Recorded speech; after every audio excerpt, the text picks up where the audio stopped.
Smartphones are changing the way we choose to communicate with each other. More people use their phones to send and receive messages than they do to make phone calls. Messaging is quick and cheap.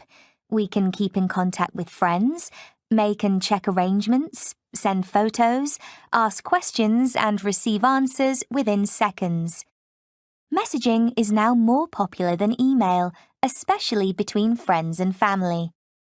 Messaging increased by 7,000% in the 10 years between 2007 and 2017, and is still rising. Reports suggest that more than 560 billion text messages are sent around the world every month, and it seems that teenagers send more than most adults. Staying in contact with people is really important, and messaging is a fun way to do this. But we need to remember that text messaging is not the same as having a conversation or spending time with someone. That's important too. Hello everyone, thanks for joining me today on Afternoon Talk Time. And today we are talking about messaging. My guest today is Dr. Magda Morsi. She is the author of the book A Guide to Messaging, which encourages us to use messaging positively. Welcome to the programme, Magda. Thank you. It's lovely to be here. So, many parents are worried about their children and messaging. I myself have a 15-year-old daughter, and we had an example of a messaging problem just yesterday when she came down to dinner very upset. She couldn't stop crying. Eventually, she admitted that she was upset because of her friend. They were messaging and having fun, but then my daughter, Talia, had written LOL, laugh out loud, in response to a photo her friend, Mona, had posted of herself. Talia thought it was a funny photo.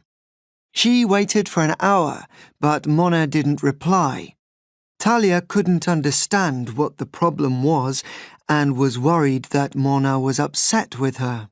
This is a good example of why we need to be aware of the advantages and disadvantages of messaging and how it can very easily make us worried and upset if we get it wrong. Because messaging is different to speaking face-to-face, isn't it? Exactly. Sometimes face-to-face communication can be confusing. It's easy to feel the other person isn't listening, for example, or isn't interested in what you are saying, but messaging can be much more confusing. And this is basically because you can't see the other person's face. Is he or she smiling or frowning? And you can't hear their voice. Are they angry? Are they making a joke? Are they feeling sad? And you can't see their body movements. When we speak to someone, we usually see all these things: facial expressions, body movements, and the tone of what they are saying. When we message, we have to guess a lot of these things. This means we can often misunderstand what the other person is trying to communicate. So that's the negative side of messaging. Is there a positive side? Yes, of course. Messaging is great for staying in touch with friends. But remember that messaging is designed to be short and quick, so don't expect to have long conversations.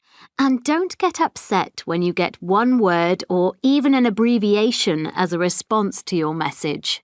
So what should my daughter Talia have done yesterday evening?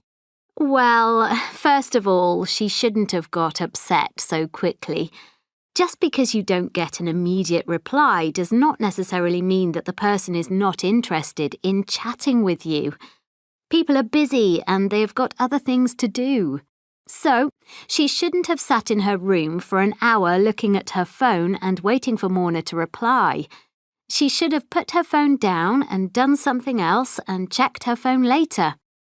And of course, if she was really worried, she could have called and spoken to Mona.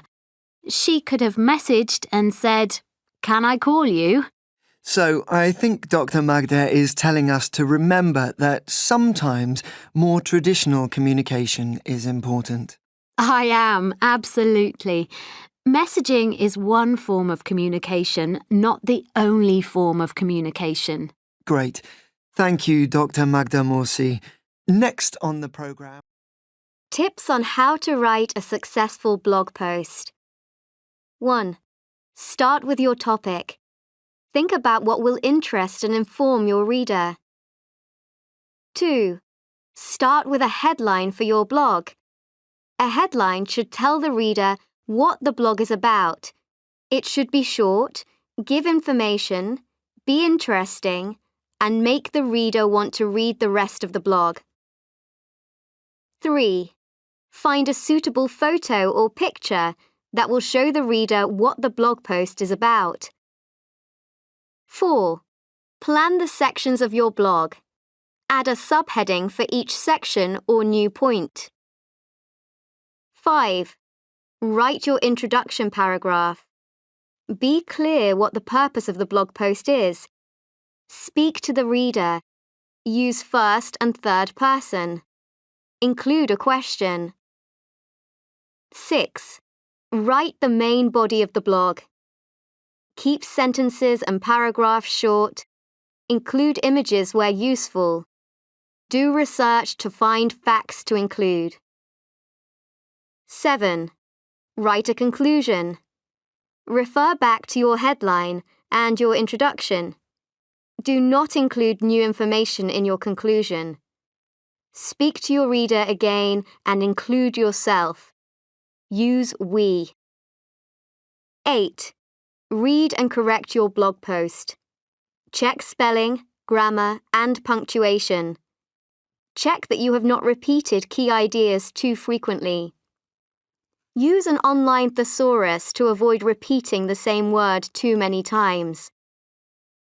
9. Ask a friend to read your blog post. Does it make sense to them? 10.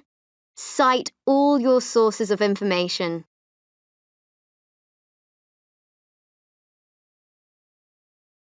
Thanks for watching.